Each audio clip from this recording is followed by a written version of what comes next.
মানুষ গরিব হইলে ভাই কেউ দাম দেয় না। দেখেন এই ভাইটা কিন্তু গরিব, তার জন্য দেখেন বড়লোক বন্ধুটা বিয়ের আসর থেকে কিভাবে মানে উঠাইয়া দিল। বন্ধুটা কিন্তু মুখে মিষ্টি নিয়ে কত একটা কষ্ট করে তার সেই জায়গা থেকে উঠে গেল। তো এই ভিডিওটা দেখে কার কিরকম লাগছে জানি না, আমার কিন্তু বুকটা একদম খুব জানবার ফাইটে গেতেছে।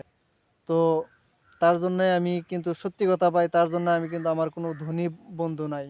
ওই জন্য আমি সব আমার যত বন্ধু আছে সবাই কিন্তু গরিব বন্ধু। তো আপনাদের কেমন লাগছে ভিডিও কমেন্টে জানাই দিবেন, আর ভিডিওটা প্রচুর পরিমাণে শেয়ার করেন আপনাদের বন্ধুদের মাঝে, যাতে তারাও দেখতে পারে।